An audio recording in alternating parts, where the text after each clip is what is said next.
Baiki yang berusia 20 tahun memotong lengannya dengan pisau. Lalu, dia meneteskan darahnya pada pedang yang menyala itu. Tak lama kemudian, garis-garis hitam langsung terbentuk, membuat Kaisar Qin sangat terpesona. Setelah beberapa saat, garis-garis hitam itu menyebar ke seluruh tubuh pedang. Ini adalah tradisi pembuatan pedang di zaman kuno. Setelah bila pedang menjadi hitam, Baiki dengan cepat memasukkannya ke dalam air untuk mendinginkannya. Kemudian, dia lanjut mengasah pedang. Dan tindakan ini menarik perhatian Jenderal Lin Ji. Baiki sangat fokus saat menempa pedang, seolah-olah tidak ada orang di sekitarnya. Kaisar Qin yang melihat ini semakin tertarik.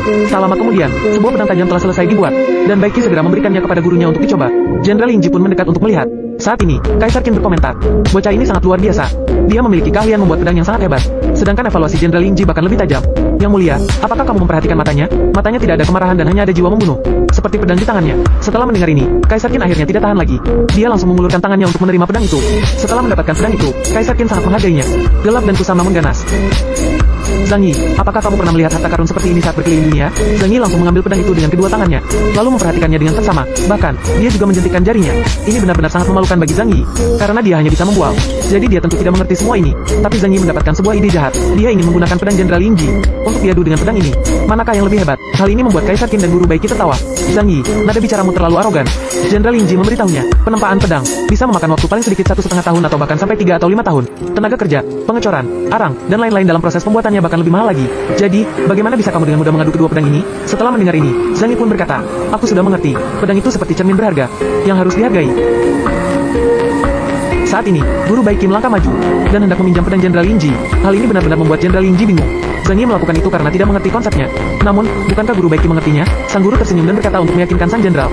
Sampai Kaisar Qin memberi isyarat, Jenderal Lin Ji baru dengan enggan mencabut pedangnya. Setelah guru Baiki mengambil pedangnya, dia langsung mengayunkannya dengan kuat ke udara. Lalu suara pedang yang kuat terdengar. Tak lama kemudian, dia mengambil pedang yang baru saja ditempa oleh Baiki dan mengayunkannya lagi sampai suara pedang itu kembali terdengar. Jenderal tidak mengerti apa maksudnya. Sebelum guru Baiki angkat bicara, Zhang Yi sudah kembali berpura-pura lagi. Suara kedua pedangnya menembus udara sedikit berbeda. Oh, coba Anda jelaskan lebih dulu. Suara pedang Jenderal sedikit stagnan, dan suara pedang baru itu lembut. Menilai pedang dari suaranya, benar-benar luar biasa. Pedang tajam tidak ada yang bisa menghalangi. Benar sekali. Nah, siapa namamu? Namaku adalah Baiki. Kaisar Qin langsung mengundang Baiki untuk menjadi penempa pedang di bengkel istana. Baiki tertegun sejenak dan setuju. Kaisar Qin sangat menyukai Baiki, dan dia merasa Baiki akan menjadi penempa pedang terhebat ke depannya. Tapi tak ada yang tahu Baiki tidak puas dengan ini, karena dia ingin menjadi dewa perang putranya di masa depan, dengan nama panggilan pembantai manusia.